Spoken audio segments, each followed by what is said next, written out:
Welcome back to the deep dive. Today we're looking at a mechanism. And I don't mean a machine with, gears and pulleys, though we will actually get to some physical engineering later on. Right? Yeah. No, I mean a mechanism of belief. We're analyzing what our source material calls the wildfire effect. It's such a powerful metaphor to start with. The central question the source poses is, why do some ideas just spark and fade out while others, they catch fire and just consume whole continents? What's the fuel? Exactly. And we're digging into a stack of excerpts from the book Winds of Witness, the historical reality of the Restoration. And honestly, the comparison the author makes right out of the gate is incredibly bold. Oh, it is. It's essentially taking two of the most volatile moments in religious history, Jerusalem right after the crucifixion and upstate New York in the late 1820s, and just overlaying them. It's a fascinating juxtaposition. You've got the ancient world and, the dawn of the industrial age. But the author isn't looking at theology here. They're not asking, is this doctrine true? Right. They're asking a historical question. Why did anyone even listen? Right, because in both cases, you have a message that, on paper, should have just been rejected immediately. And the answer the source gives isn't faith. It's not even charismatic leadership. It's testimony. Specifically, the raw power of eyewitnesses. The backbone, as they call it. The argument is that neither early Christianity nor the Restoration, the rise of the Book of Mormon, survived because they had good stories. They survived because a group of people stood up, faced their neighbors, and said, we didn't just hear a story, we saw a thing. So let's set the scene properly, because the source does a great job here. We start with a really heavy historical anchor, the resurrection. But it approaches this from an angle I wasn't expecting. It doesn't start with Bible verses. No, it starts with secular scholarship. Yeah. Which is a smart move for credibility. The source cites scholars like Bart Ehrman and Gerd Ludman. Now, for anyone listening who might not know, these are not religious apologists. Not at all. Ehrman is a rigorous historian. He's an agnostic. Ludman was an atheist.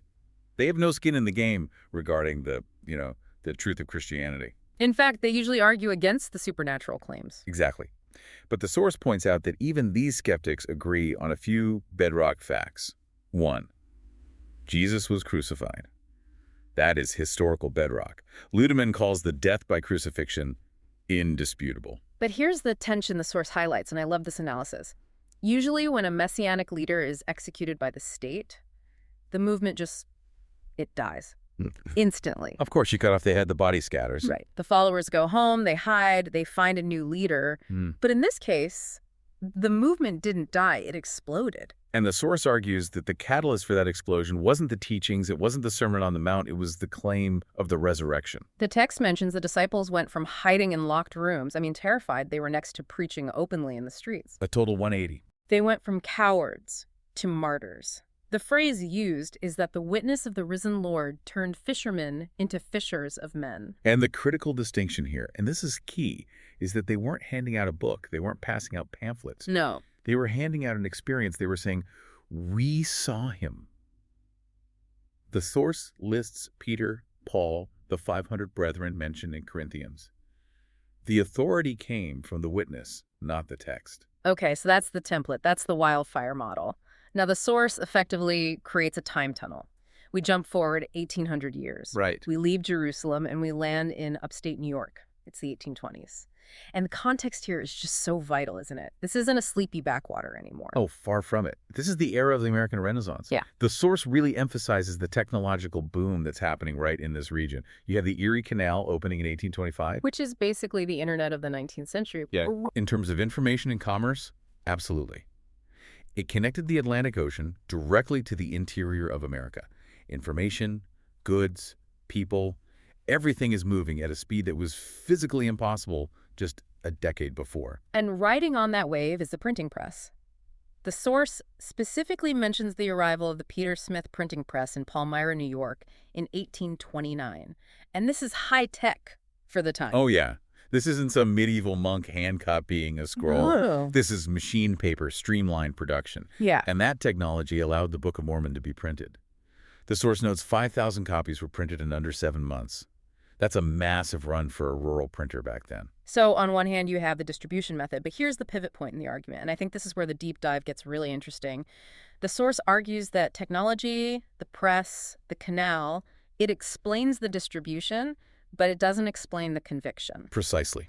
Think Yeah. about it. If I hand you a book today, even a beautifully printed, well-bound book, you might read it. You might even really like it. But are you going to sell your farm, pack a wagon, face mob violence, and move to Missouri because of it? Probably not. I might recommend it to a friend, but I'm not uprooting my entire life. Exactly. A book is just an object.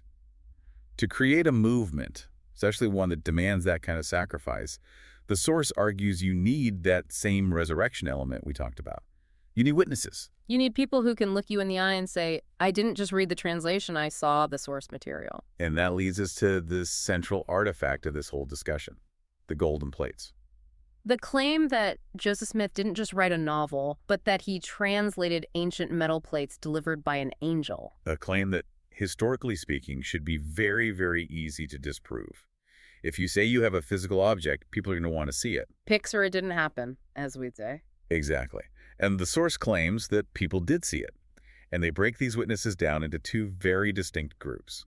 I really like how they structure this because the vibe of the two groups is completely different. It is. We start with the three witnesses. Oliver Cowdery, David Whitmer, and Martin Harris. And these are dubbed the visionary witnesses. Right. Their experience, which took place in the summer of 1829, is described in terms that are, well, they're supernatural, they're biblical. They go into the woods, they pray.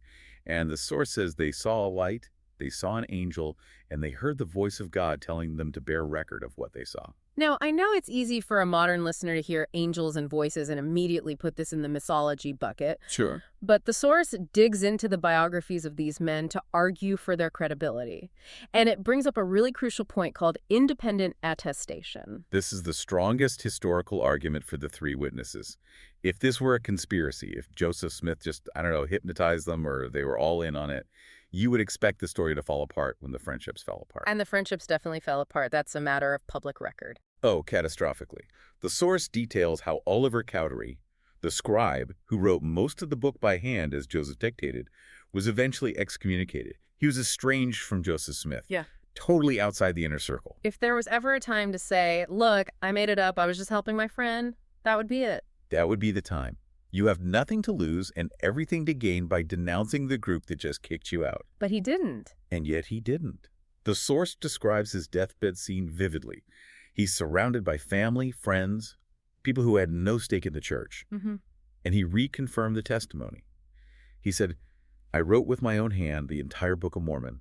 I beheld with my eyes and handled with my hands the gold plates. It's the consistency that's the data point here. And then you have Martin Harris. The source shares this anecdote that I found really compelling because it addresses the skepticism directly. Yeah. He's being interrogated by a local who basically thinks he's lost his mind. Right. And Harris flips the script. It's really clever. He asks the man, do you see that hand? The man says yes. Then he points to the window. Do you see the sun shining through that window? And the man says, yes, of course. And Harris says, I see the angel and the plates as surely as I see the sun. It's a rhetorical move, right? He's grounding a supernatural experience in sensory reality. He's saying, my vision wasn't a dream or some mind's eye thing. My eyes worked then, just like they work now. And then David Whitmer, the source notes he gave over 70 interviews about this. 70, that's a lot of talking. He lived the longest. So he became the go-to guy for reporters and skeptics. And he actually got annoyed by it. Rumors were always circulating that he had recanted. So he did something very modern. He went to the press, the Richmond Conservator. Yeah. Yes. He published a proclamation. He wanted it on the legal record. He wrote, it was no delusion. He basically staked his entire reputation on the fact that he saw what he saw. So the source argues that because these men, who had plenty of reasons to lie or recant later in life, never did, it creates a historical problem for the skeptic. It does. You can't just say they were lying for profit because they lost popularity and profit. Right. But the skeptic still has an out. They can say, fine, they weren't lying, they were crazy, it was a shared delusion. Which is a valid psychological phenomenon, but that is where the source plays its next card. The 8 witnesses. This is where the story shifts genres entirely. It does. We leave biblical epic with angels and light, and we enter the genre of forensic evidence. The 8 witnesses describe an experience that is, well, it's mundane, and I mean that in the best way possible. It's entirely pragmatic. No angels, no lights, Yeah. no voice of God, just Joseph Smith in a grove or a room handing them the object. And the source focuses heavily on the verbs used here. Hefted. Handled. Turn the leaves. Those are tactile words. They imply weight. Friction. You don't heft a hallucination. You can't turn the pages of a delusion. No. So let's drill down into the testimony of John Whitmer. The source highlights an interview he gave in 1878. And this description, it blew my mind a little bit because it's so boringly specific. It reads like an engineering report or a police sketch. He describes the dimensions. Leaves of about 7 by 8 inches. He describes the binding. 3 D-shaped rings. Okay, pause on that detail for a second. D-shaped rings. Why does that matter? Why does the source highlight that? Because it's functional. If you have a stack of metal plates and you bind them with circular rings, like a loose-leaf binder, the pages bind up when you try to turn them. They get stuck. A D-ring allows the pages to stack flat on the back when you turn them. It's a specific mechanical detail that suggests utility, not just decoration. It suggests someone actually used the object. And the weight. The source says the witnesses consistently described it as being around 40 to 60 pounds. Which brings what the author calls the thump factor. You're asked to imagine the sound of 40 pounds of metal hitting a wooden table. That's a physical reality. It occupies space. There's also a psychological element here with Hiram Page, another one of the 8. He wrote a letter to William McClellan later in life. He used what the source calls an argument from conscience. It's a fascinating insight. He basically asked, how could I deny what I saw? His logic was that he had physically handled these things. To deny it would be to lie about a physical fact. Right. He said it would be treating God with contempt to pretend he didn't see what he saw. It wasn't about faith for him in that moment. It was about integrity to his own memory. So we have the visionary 3 saying God showed us, and the pragmatic 8 saying we held it. But the source goes one step further. It basically treats these testimonies as data points to reconstruct the object itself. This is the forensic analysis section of the text. The source argues that if you aggregate the descriptions from all these different people over decades, a consistent profile of the artifact emerges. And we can test that profile against modern science. Let's talk about the metallurgy. This is my favorite part because it feels like CSI. 1829. Because there's a trap here, right? Joseph Smith called them gold plates. Right. And if they were a block of pure 24-karat gold with those dimensions, 6 by 8 by 6 inches, physics tells us exactly what that would weigh. About 200 pounds. Exactly. Yeah. Far too heavy for a man to run with or for these witnesses to heft casually. So a critic might say, aha, the weight is wrong. It's a fake. Yeah, the witnesses are lying because 60 pounds isn't gold. But the source brings in a geologist, Jerry Grover, and he argues the composition matches something else entirely. Which is? He suggests an alloy called tumbaga. It's a mix of gold, silver, and copper. And it was actually widely used in pre-Columbian American metallurgy, the exact time period and location the Book of Mormon claims to be from. And the math works on that, the weight. Perfectly. A tumbaga block of those exact dimensions would weigh between 40 and 60 pounds. It lands exactly in the range the witnesses described. It explains the appearance. It looks like gold, but it has the durability of copper and the lighter weight of the alloy. That is a very specific needle to thread. I mean, if Joseph Smith was making a fake prop in the 1820s, how would he know to make it exactly the weight of a specific ancient alloy that wasn't well known to farmers in New York? That's the question the source wants you to ask. It adds this layer of physical plausibility. And there's another detail about the appearance, the black stain. Yes, some accounts mention the engravings were filled with a black substance or had a dark patina. Which, again, makes metallurgical sense for legibility. If you scratch bright gold, you get a bright scratch on a bright background. It's blinding in the sun. You can't read it. Ancient engravers would often induce a patina or use a stain to create contrast so the characters will pop black against the gold. So we have the D-rings, the tumbaga weight, the patina for contrast. These are all functional details. But I have to play devil's advocate here. Couldn't this all just be a rehearsed script? Sure. Couldn't they have just gotten in a room and said, okay, guys, everyone say D-rings, everyone say 60 pounds? That's the collusion argument. Yeah. And the source addresses this using a really interesting legal analogy. If a prosecutor puts 10 witnesses on the stand, and they all tell the story word for word, it was 9:02 p.m., the car was red, the jury knows it's a lie. Because human memory is messy. If it's too perfect, it's fake. Exactly. If it's too perfect, it's rehearsed. The source calls the witness statements raw truth, specifically because they contain variations. One guy says about 7 inches, another says maybe 8. One says gold, another says greenish cast or copperish. So the discrepancies actually help the credibility. In a forensic sense, yes. It shows they're recalling a personal sensory experience, not reciting a memorized script. The core facts align: the existence of the plates, the general weight, the engravings.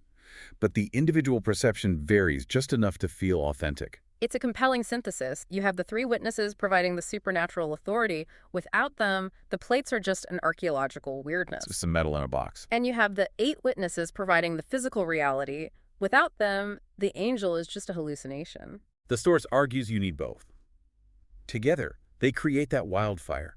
They create a foundation that's very difficult to simply dismiss without calling 12 different men from different backgrounds persistent, lifelong liars. And this brings us back to the comparison we started with. The source makes a claim about the documentation of the Restoration versus the New Testament, that is. Well, it's bold. It is bold, but historically it's accurate regarding primary sources. The source points out that for the New Testament, we do not have the original manuscript. We don't have a piece of parchment signed by Peter saying, "I saw this." We have copies of copies of copies. Written decades later. Exactly. Whereas with the Book of Mormon, we have the printer's manuscript. We have the signed affidavits. We have original letters. We have these 12 men, Joseph, the 3, the 8, who put their names on a legal document. We can visit their graves. Wow. We can read their journals. The quote from Richard Anderson really drives this home. He says, "Nothing short of biblical Christianity furnishes such a concrete statement of supernatural reality." It challenges the listener's standard of evidence, doesn't it? We often accept history based on very thin sourcing. Here, the source is saying, we have a mountain of sworn testimony. What are you going to do with it? And that leads to the final challenge from David Whitmer. This felt like a mic drop moment in the text. I think it's a perfect place to land this plane. It really is. He poses a question to the skeptic. He basically says, if you won't believe the written testimony of 12 men who saw, handled, and hefted this thing, who lived and died by that testimony, would you actually believe if someone rose from the dead? That is a heavy question. It forces you to look in the mirror. It asks, is my skepticism about the quality of the evidence, or is it about the implication of the evidence? Am I rejecting it because the witnesses aren't credible, or because I just don't want it to be true? Precisely. The source leaves us with that discomfort. It suggests that for the restoration, just like the resurrection, the history isn't hidden in a corner. It's staked on the reputations and lives of these eyewitnesses. The data is there. The question is how you interpret it. Well, that is certainly something to chew on. Whether you're a believer, a skeptic, or just a history buff, the story of these witnesses is undeniably a unique chapter in American history. It's a case study in how conviction is built. And how movements are born. A chapter written in gold and confirmed by sworn testimony. Thanks for diving in with us. We'll see you on the next one.